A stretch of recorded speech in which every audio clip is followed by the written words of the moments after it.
Hai, Assalamualaikum warahmatullahi wabarakatuh.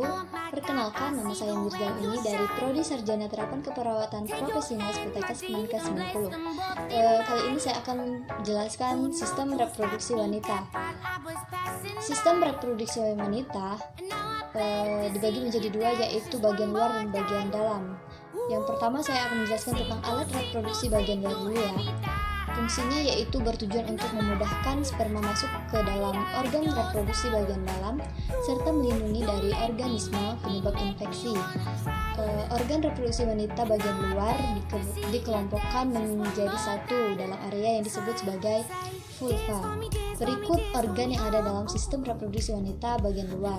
Yang pertama, labia mayora atau bibir besar.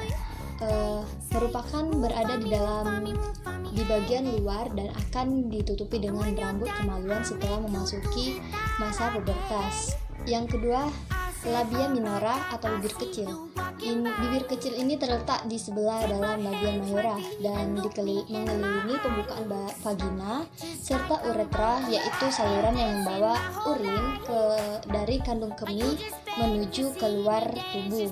Yang ketiga yaitu klitoris. Klitoris mengandung banyak pembuluh darah akan serta saraf sehingga sangat sensitif saat berhubungan badan.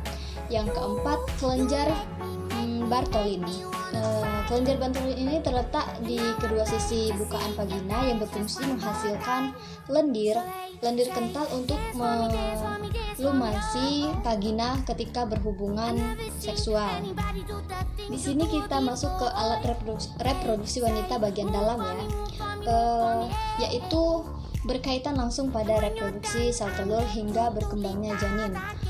Berikut alat yang akan saya jelaskan dalam reproduksi wanita bagian dalam, yaitu yang pertama, vagina. Vagina merupakan saluran muskulomembrana atau otot selaput yang berhubungan rahim dengan dunia luar. Fungsi vagina sebagai jalan masuk sperma menuju rahim dan jalan keluar darah menstruasi serta jalur lahirnya bayi. Yang kedua, serviks. Serviks merupakan pintu masuk antara vagina dan rahim yang berupa lorong sempit ya. Fungsinya untuk melindungi rahim dari infeksi dan sebagai jalan masuk sperma saat berhubungan seksual. Kita masuk ke yang ketiga, yaitu uterus. Uterus adalah suatu ruang kosong yang berbentuk seperti buah air dan berfungsi sebagai tempat berkembangnya janin. Yang keempat, tuba Fallopi. Tuba Fallopi merupakan bagian organ reproduksi yang berbentuk seperti pipa atau tuba. Bagian tuba ini berfungsi sebagai lalu lintas sel telur saat dilepaskan dari organ kantung telur pada saat ovulasi untuk menuju ke arah kandungan. Dan yang terakhir yaitu ovarium. Ovarium ini berfungsi untuk memproduksi sel telur dan hormon seks perempuan yang kemudian akan dilepaskan ke aliran darah. Mungkin itu saja penjelasan singkat dari saya tentang sistem reproduksi wanita.